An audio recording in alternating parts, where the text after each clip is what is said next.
Hello everyone, welcome back to the Great Book of Grudges. My name is Nathan, and today we're going to talk about some pretty heavy speculation, but also just going by what we know so far in regards to Creative Assembly's possible 3 to 4 year plan. So if you aren't aware, an interview dropped yesterday between Creative Assembly and another website, which went into detail regarding some things here and there, and the biggest thing there was that they have currently some plans to support Total War Warhammer 3 for 3 to 4 years. Now, it's not very certain if 2023, the year that we're currently in at the time of recording this video, is one of that 3 to 4 years. I'm imagining so, but we can already have a rough estimation of how many characters we're going to get in the Total War series, and there's a few other things I want to talk about anyway, but let's just jump right in. So if we look at the roadmap that we currently have, it seems that Creative Assembly want to focus on around 3 DLCs a year, and this is something that I expect is going to be the case. This means a DLC for Warhammer 3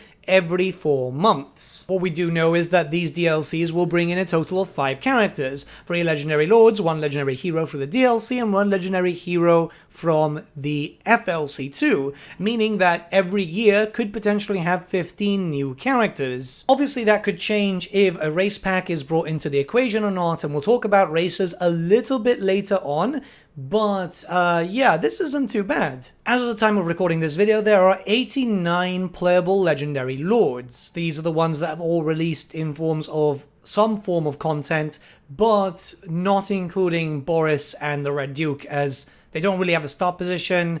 They're not really considered full legendary lords just yet. So we have 89 different characters, but it's important to note that Gotrek kind of falls here as a legendary lord, which would technically take it up to 90. It's one of these things where it depends on what Creative Assembly see it as, really. In terms of legendary heroes, well, that one's a bit different. Obviously, we've got Ulrika, we've got Felix, Harold Hammerstorm. I would count, say, for example, the 4 dwarf ancestors from Clan Angren, the Green Knight, Henry and Massif. Krell technically counts too, so I'd say that we have... Sorry, I had to check, but that's about 14 characters. These are either unique models or unique implementation. Technically, actually 18 if you include the special heroes for the Hunts Marshal, but we'll go with 14. Actually 15, because I just realized Gorich is there too. So we already have a decent amount of characters, and then we have to take into account all the DLCs that we can assume are coming in. This would be 3 DLCs per year, with 3 legendary lords and 2 legendary heroes. Keep in mind, these things could change. Creative Assembly have said that they have listened to everyone's, complaining or worries, better yet said, with regards that we're not getting legendary lords as FLCs anymore, but instead legendary heroes. So we don't know what's going to happen here. But again, this is 3 characters, 2 legendary heroes per time. So if we look at the end of 2023, we would actually have 95, technically 96 if Gotrek is included, but 95 legendary lords. And again, I'm going to say technically a lot here, but yeah, around 19 legendary heroes from the ones that I'm actually picking out as proper legendary heroes. Now, when we start looking towards full years, this is where things get interesting. Again, unless any plans do change, by the end of 2024, we'd have 104 legendary lords and 25 legendary heroes. This is where things are getting quite interesting, because obviously you never know. They might do a free legendary lord to celebrate the 100th mark, and obviously we do have to take into account that in the previous 2 games, we have gotten a white dwarf legendary character, so this could happen again, but I'm going with just pure DLC lord packs for now. 2025 could see us with potentially 113 legendary lords and 31 legendary heroes, and finally we would have 2026, which would be 122 legendary lords and 37 legendary heroes. Again, we don't know if 2023 counts as the 4th year, but this is a decent amount of characters, and even then, I'd still say that this is not really enough. Mind you, I wouldn't really be happy unless we had like 200 playable characters for Total War Warhammer, but still, I would be happy if it ended like this. Just obviously not ecstatic, but hey, you never know. As we do know, plans do change. For some reason, people seem to think that Creative Assembly always had plans for Grand Cafe, but that's been confirmed in the interview that they never really had plans for Grand Cafe. And to be honest, I thought that too. I honestly thought that Cafe, if it was ever going to happen, was going to be a DLC, with the base game races being Demons of Chaos, a pure undivided faction, Ogre Kingdoms, the Chaos Dwarfs, and finally Kislev, as Kislev did have an army in 6th edition. So we know right now that they don't have any plans for the moment for Ind, Koresh, and Nippon, but those things could change due to the following: the game's popularity, which still remains high. Even though patch 3.1 did kind of damage the game, there are a lot more bugs now than there've ever been. There's still more than 20,000 people playing on a daily basis, which is absolutely insane. But it could be possible that we could see, say for example, the removal of the FLC Legendary Hero and the revival of the FLC Legendary Lord.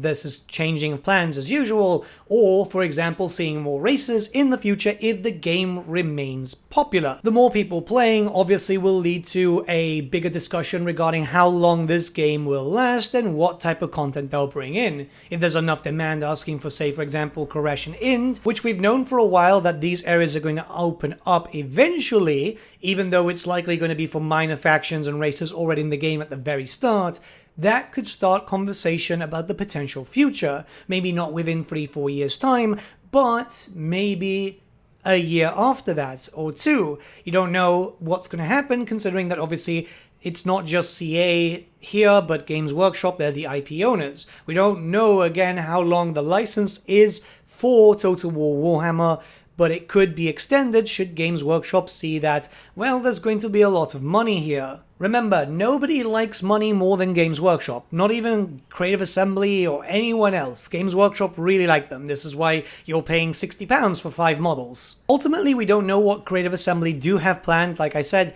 those results that I have on screen could be extremely skewed because, yeah, they could have other plans. They could have special characters arriving, like for example Harold Hammerstorm, who was completely out of the blue. One of the last times that we did have a Skull event, it was just a free unit, right? So these things do come into equation.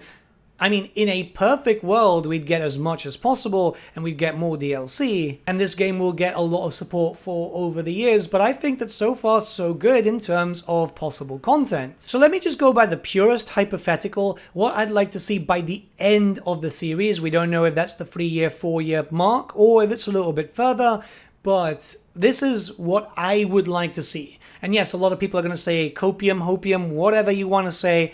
I don't care. I would like to be as optimistic about this series as possible because, yes, it's a series that I very much love and it's why I spend so much time playing this. Not just content creation in terms of video or streaming, but I play this often during my own time because it's a game that I do love. Honestly, I'd love to see a minimum of at least 130 legendary lords. The more the better, as those are the big ticket items. I'd love to see a large number of legendary heroes because there is a lot of characters which would be in this series or just in general from Warhammer Fantasy that just won't lead armies, won't lead their own factions. About 50 legendary heroes, so everyone's got some would be specific to certain factions, because like for example Gorich would not be found with Clan Pestilence, you know? Ulrika being available to everyone obviously makes a lot of sense, well, all the Kislevites and all the Empire factions, but when it comes to very specific characters, some of them should literally just be with one faction. If we get Theodore Bruckner, for example, he would have to be with Elsa von Draken if we get her, and nobody else because he is a massive simp for her. Extra DLC races like Ind, Koresh, Nippon would be fantastic, as it's something which would bring in a lot of money. It would make that cross-promotion with Games Workshop 2 for eventual models way down the line. And then, you know, Dogs of War would be something really cool as mini race packs. So instead of just like Dogs of War, we'd have a 1 to 2 legendary lords pack, but with also a small roster of Estalians, a small roster of Arabians, a small roster of Talians. So this would be 3 DLCs in their own right. And before someone says that's never going to happen, keep in mind that Games Workshop themselves have been kind of hinting towards that for Warhammer the Old World, and seeing as Cafe and Kislev were created to be in conjunction with Warhammer the Old World, these things do happen. I'm keeping the hopium as high as possible, because at the end of the day, until we see the end, until we know, look, this is where it fully ends, there's chances that A, plans could change, and B, we could see a lot more content. But yeah, let me know what you guys think in the comments below. Let's start a bit of a discussion. I want to keep things positive. There's been a lot of negativity lately, which is understandable. I know 3.1 wasn't great, but Creative Assembly have bounced back before, and it's easy enough to know that they will bounce back again. We just have to have a little bit of faith, and you know, at the end of the day, it's a game, guys, so like it's not really needed to be negative. Creative Assembly know that Total War Warhammer is their biggest cash cow, and they're going to try and milk that for as much as possible. But yeah, have a nice day, guys. I'll see you all again very, very soon. And yeah, I've got a few video ideas that are going to be coming out through the next coming days. So we're going to have a lot of discussions. But yeah, see you soon, guys.